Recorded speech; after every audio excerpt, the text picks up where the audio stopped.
July മാസം market ഇടിയുന്നു.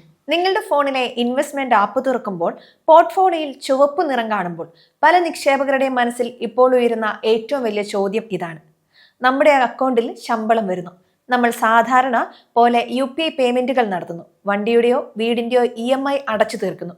ഇതിനിടയിലാണ് കഷ്ടപ്പെട്ടുണ്ടാക്കിയ പണം എവിടെയെങ്കിലും ഇൻവെസ്റ്റ് ചെയ്യാൻ നോക്കുമ്പോൾ മാർക്കറ്റ് വല്ലാതെ വൊളാറ്റൈൽ ആകുന്നത്. ഇനി ഞാൻ പറയുന്നത് നിങ്ങൾ ശ്രദ്ധിക്കണം. നമ്മൾ ഇപ്പോൾ നിൽക്കുന്നത് 2026 ജൂലൈ മാസത്തിന്റെ മധ്യത്തിലാണ്.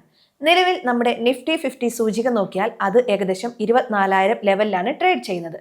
കഴിഞ്ഞ ഒരാഴ്ചത്തെ മാത്രം കണക്കെടുത്താൽ മാർക്കറ്റിൽ ചെറിയ തോതിലാണെങ്കിലും ഇടിവ് നമ്മൾ കണ്ടു കഴിഞ്ഞു.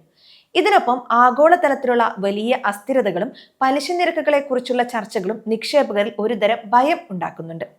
പലരും ചിന്തിക്കുന്നത് ഇപ്പോൾ മാർക്കറ്റ് ഇടിയാൻ പോവുകയാണ്, അതുകൊണ്ട് ഇൻവെസ്റ്റ്മെന്റ് തൽക്കാലം നിർത്താം, അല്ലെങ്കിൽ ഉള്ള പണം പിൻവലിക്കാം എന്നാണ്. എന്നാൽ കേട്ടുകേൾവിക്ക് പുറകെ പോകാതെ വിപണിയുടെ യഥാർത്ഥ ചരിത്രം നോക്കിയാൽ ജൂലൈ മാസം നിക്ഷേപകർക്ക് എന്താണ് പറയാനുള്ളത്? അതാണ് നമ്മൾ ഇന്ന് കൃത്യമായ ഡാറ്റയുടെ അടിസ്ഥാനത്തിൽ പരിശോധിക്കാൻ പോകുന്നത്. നമുക്ക് സമയം കളയാതെ നേരെ ഡാറ്റയിലേക്ക് വരാം. ഓഹരി വിപണിയിൽ ഇമോഷൻസിനല്ല, അക്കങ്ങൾക്കാണ് പ്രാധാന്യം.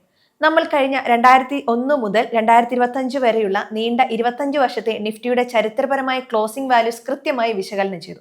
ഫലം എന്താണെന്നറിയാമോ? ഈ കഴിഞ്ഞ 25 ജൂലൈ മാസങ്ങളിൽ 18 തവണയും വിപണി അവസാനിച്ചത് പോസിറ്റീവ് റിട്ടേൺസിനോടെയാണ്. അതായത് സാങ്കേതികമായി പറഞ്ഞാൽ ജൂലൈ മാസത്തിൽ നിഫ്റ്റിക്ക് 72% വിജയനിരക്കുണ്ട്. ചരിത്രപരമായി നോക്കിയാൽ ഇതൊരു ചെറിയ കണക്കല്ല. ഈ 25 വർഷത്തെ ജൂലൈ മാസങ്ങളിലെ ശരാശരി റിട്ടേൺ എന്ന് പറയുന്നത് ഏകദേശം 2.8%. നമുക്കിതിലെ ഏറ്റവും മികച്ചതും മോശവുമായ 2 വർഷങ്ങൾ എടുത്തു നോക്കാം. വിപണിക്ക് ചരിത്രത്തിലെ ഏറ്റവും വലിയ കുതിപ്പ് സമ്മാനിച്ച വർഷമായിരുന്നു 2009. ആഗോള സാമ്പത്തിക മാന്ദ്യ ശേഷമുള്ള തെരഞ്ഞെടുപ്പ് ഫലങ്ങളും വിപണിയിലെ ബുൾറണ്ണും ചേർന്ന് 2009 ജൂലൈയിൽ മാത്രം നിഫ്റ്റി നൽകിയത് 8.1% എന്ന വമ്പൻ റിട്ടേൺ ആണ്. നേരെ തിരിച്ച് സംഭവിച്ചത് തൊട്ട് മുമ്പത്തെ വർഷമാണ്. 2008 ആഗോള സാമ്പത്തിക പ്രതിസന്ധിയുടെ ആഘാതത്തിൽ ആ വർഷം ജൂലൈ മാസം മാർക്കറ്റ് -6.5% താഴേക്ക് പോയി. ഇവിടെയാണ് നമ്മൾ ഏറ്റവും പ്രധാനപ്പെട്ട ഇൻസൈറ്റ് മനസ്സിലാക്കേണ്ടത്. ഒറ്റ മാസത്തെ മാത്രം റിട്ടേൺ നോക്കി നമ്മുടെ ജീവിതകാലത്തെ നിക്ഷേപങ്ങൾ പ്ലാൻ ചെയ്യുന്നത് വിഡ്ഢിത്തമാണ്. വിപണിയിൽ എപ്പോഴും ഒരു സീസണൽ പാറ്റേൺ ഉണ്ടാകാറുണ്ട്. ചരിത്രം എപ്പോഴും ആവർത്തിക്കണമെന്നില്ല, പക്ഷെ ചരിത്രം നൽകുന്ന പാറ്റേണുകൾ ശ്രദ്ധിച്ചാൽ ചില വലിയ കെണികളിൽ നിന്ന് നമുക്ക് രക്ഷപ്പെടാം. ഇത് കേൾക്കുമ്പോൾ നിങ്ങൾ ചിന്തിക്കുന്നുണ്ടാവും, ആഹാ, അങ്ങനെയാണെങ്കിൽ 72% വിജയസാധ്യതയുണ്ടല്ലോ, ഇപ്പോൾ തന്നെ കയ്യിലുള്ള 5 ലക്ഷം രൂപയെടുത്ത് ലംസമായി മാർക്കറ്റിൽ ഇട്ടേക്കാമെന്ന്. ദയവായി ആരും അബദ്ധം കാണിക്കരുത്. കാരണം ഓഹരി വിപണിയിൽ ഒരു മാസം കൊണ്ട് പണം ഇരട്ടിയാക്കാൻ നോക്കുന്നവർക്ക് വലിയൊരു ഓപ്പർച്യൂണിറ്റി നഷ്ടമാകുമെന്ന് മാത്രമല്ല, കയ്യിലുള്ള മുതലും നഷ്ടപ്പെടും. എന്തുകൊണ്ടാണ് ജൂലൈയിൽ വിപണി ഇങ്ങനെ പെരുമാറുന്നത്? ഇതിന്റെ പിന്നിലെ 3 പ്രധാന കാരണങ്ങൾ ഓരോ നിക്ഷേപകനും അറിഞ്ഞിരിക്കണം. ജൂലൈ മാസത്തിൽ വിപണിയുടെ ദിശ നിശ്ചയിക്കുന്ന 3 നിർണായക ഘടകങ്ങളാണ് ഇനി ഞാൻ പറയുന്നത്. ഒന്ന്, Q1 returns season.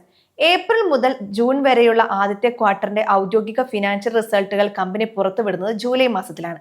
IT, banking, FMCG തുടങ്ങിയ വൻകിട കമ്പനികളുടെ ലാഭനഷ്ട കണക്കുകൾ വരുന്നതോടെ വിപണിയിൽ വലിയ ചലനങ്ങൾ ഉണ്ടാകും. നല്ല റിസൾട്ട് വരുന്ന സെക്ടറുകൾ കുതിച്ചുയരുകയും പ്രതീക്ഷയ്ക്കൊത്ത് ഉയരാത്തവ താഴേക്ക് പോവുകയും ചെയ്യും. 2, FPI floats. Foreign portfolio investors അഥവാ വിദേശ നിക്ഷേപകർ ഇന്ത്യൻ വിപണിയിലേക്ക് പണം ഒഴുക്കുന്നതിൽ ജൂലൈ മാസത്തിന് കൃത്യമായൊരു പങ്കുണ്ട്. ഇന്ത്യയിലെ മാക്രോ എക്കണോമിക് ഡാറ്റയും GDP വളർച്ചയും ശക്തമായി തുടരുന്നതിനാൽ വിദേശ ഫണ്ടുകൾ ഇന്ത്യ ഒരു സേഫ് ഹെവനായി കാണാറുണ്ട്. എന്നാൽ ആഗോള വിപണിയിൽ US ഫെഡ് പലിശ നിരക്ക് കൂട്ടുകയോ കുറയ്ക്കുകയോ ചെയ്താൽ ഈ ഫ്ലോ പെട്ടെന്ന് മാറിമറിയാം. മൂന്നാമത്തത് ഗ്ലോബൽ ക്യൂസും മൺസൂൺ പുരോഗതിയുമാണ്. നമ്മുടെ നാട്ടിലെ കാർഷിക മേഖലയും ഗ്രാമീണ സമ്പദ് വ്യവസ്ഥ നിയന്ത്രിക്കുന്നത് മൺസൂൺ അഥവാ കാലവർഷമാണ്. ജൂലൈ മാസത്തിലെ മഴയുടെ ലഭ്യത കൃത്യമാണെങ്കിൽ അത് പണപ്പെരുപ്പം കുറയ്ക്കാൻ സഹായിക്കും. ഇതിനൊപ്പം അന്താരാഷ്ട്ര വിപണിയിലെ ക്രൂഡ് ഓയിൽ വിലയിലെ വ്യതിയാനങ്ങളും ഈ മാസത്തെ മാർക്കറ്റ് മൂവ്മെന്റിനെ നേരിട്ട് സ്വാധീനിക്കുന്നു. ഇത് നമ്മുടെ വീട്ടിലെ ബജറ്റ് പ്ലാൻ ചെയ്യുന്നത് പോലെ തന്നെയാണെന്ന് നമ്മൾ മനസ്സിലാക്കണം. നമ്മൾ ഒരു മാസത്തെ ചിലവ് കൂടിയത് കൊണ്ട് പെട്ടെന്ന് വീട് വിറ്റ് കളയാറില്ലല്ലോ. അതുപോലെ തന്നെയാണ് വിപണിയിലെ ചില മാസങ്ങളിലെ ഇടിവുകൾ. അത് വിപണിയുടെ ഒരു പാസിംഗ് ഫേസ് മാത്രമാണ്. ഇനി നമുക്ക് ഏറ്റവും പ്രായോഗികമായ കാര്യത്തിലേക്ക് വരാം. ഈ 2026 ജൂലൈയിലെ വിപണി സാഹചര്യത്തിൽ ഒരു സാധാരണ നിക്ഷേപകൻ ശരിക്കും എന്താണ് ചെയ്യേണ്ടത്?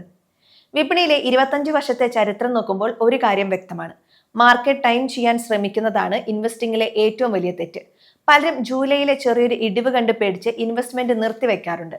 എന്നാൽ ചരിത്രം പരിശോധിച്ചാൽ ജൂലൈയിലെ വൊളാറ്റിലിറ്റി കണ്ട് പുറത്തുപോയവർക്ക് തൊട്ടടുത്ത ഓഗസ്റ്റ്, സെപ്റ്റംബർ മാസങ്ങളിലെ വൻ റിക്കവറി നഷ്ടമായിട്ടുണ്ട്. അതുകൊണ്ട് നിങ്ങളുടെ നിക്ഷേപ കാലയളവ് മുൻനിർത്തി ഈ 3 സ്റ്റെപ്പ് ഡിസിഷൻ ഫ്രെയിംവർക്ക് ഉപയോഗിക്കണം. ലക്ഷ്യം 3 മുതൽ 5 വർഷത്തിന് മുകളിലാണെങ്കിൽ വിപണിയിലെ മന്ത്ലി നോയ്സ് പൂർണ്ണമായും അവഗണിക്കുക. നിങ്ങളുടെ SIP നിക്ഷേപങ്ങൾക്ക് യാതൊരു തടസ്സവുമില്ലാതെ മുന്നോട്ട് കൊണ്ടുപോകണം. മാർക്കറ്റ് ഇടിയുമ്പോൾ നിങ്ങൾക്ക് കൂടുതൽ മ്യൂച്വൽ ഫണ്ട് യൂണിറ്റുകൾ കുറഞ്ഞ വിലയ്ക്ക് ലഭിക്കുമെന്ന് ഓർക്കുക. ലക്ഷ്യം അടുത്ത 12 മാസത്തിനുള്ളിലാണെങ്കിൽ നിങ്ങളുടെ മകളുടെ വിവാഹം അല്ലെങ്കിൽ കുട്ടിയുടെ ഉപരിപഠനം എന്നിവ അടുത്ത 1 വർഷത്തിനുള്ളിൽ നടക്കേണ്ടതാണെങ്കിൽ ഇക്വിറ്റിയിലുള്ള നിങ്ങളുടെ നിക്ഷേപം പാനിക്കായി വിൽക്കാതെ വളരെ പ്ലാൻഡായി ഡെറ്റ് ഫണ്ടുകളിലേക്കോ ഫിക്സഡ് ഡെപ്പോസിറ്റുകളിലേക്കോ പതുക്കെ മാറ്റി സുരക്ഷിതമാക്കുക. കയ്യിൽ വലിയൊരു തുക ലംസമായി വെച്ചിരിക്കുമ്പോൾ വിപണി ഇനിയും താഴേക്ക് പോകാൻ കാത്തിരിക്കാതെ സിസ്റ്റമാറ്റിക് ട്രാൻസ്ഫർ പ്ലാൻ വഴിയോ അല്ലെങ്കിൽ 3 അല്ലെങ്കിൽ 6 മാസങ്ങളായി സ്റ്റാഗേർഡ് രീതിയിലോ തുക വിപണിയിലേക്ക് ഡിപ്ലോയ് ചെയ്യുക. എപ്പോഴും ഓർക്കണം, 1 മാസത്തെ റിട്ടേൺ നോക്കിയല്ല നമ്മൾ സമ്പത്ത് വളർത്തേണ്ടത്. 5 വർഷത്തെ റോളിംഗ് റിട്ടേൺസ് പരിശോധിച്ചാൽ വിപണിയിലെ താൽക്കാലിക തിരുത്തലുകളെല്ലാം ദീർഘകാല നിക്ഷേപകർക്ക് വലിയ ലാഭമാണ് നൽകിയിട്ടുള്ളത് എന്ന് നമുക്ക് മനസ്സിലാക്കാം. ഈ വീഡിയോയിൽ നിന്ന് മനസ്സിലായ 3 പ്രധാനപ്പെട്ട കാര്യങ്ങൾ: 1. നിഫ്റ്റിക്ക് ജൂലൈ മാസത്തിൽ 72% പോസിറ്റീവ് ആകാനുള്ള ചരിത്രപരമായ വിജയനിരക്കുണ്ട്. 2. താൽക്കാലിക ഇടിവുകൾ കണ്ട് നിങ്ങളുടെ ദീർഘകാല SIPകൾ ഒരിക്കലും നിർത്തിവെക്കരുത്. 3. നിങ്ങളുടെ ലക്ഷ്യത്തിന്റെ സമയപരിധി നോക്കി മാത്രം അസറ്റ് അലോക്കേഷൻ തീരുമാനിക്കുക. ഈ വീഡിയോ വിദ്യാഭ്യാസ ആവശ്യങ്ങൾക്ക് മാത്രമുള്ളതാണ്. ഇത് നിക്ഷേപ ഉപദേശമല്ല. മ്യൂച്വൽ ഫണ്ട് നിക്ഷേപങ്ങൾക്ക് മാർക്കറ്റ് റിസ്കിന് വിധേയമാണ്. നിക്ഷേപിക്കുന്നതിന് മുൻപ് സ്വന്തം ഗവേഷണം നടത്തുകയോ സാമ്പത്തിക ഉപദേഷ്ടാവിന്റെ സഹായം തേടുകയോ ചെയ്യുക.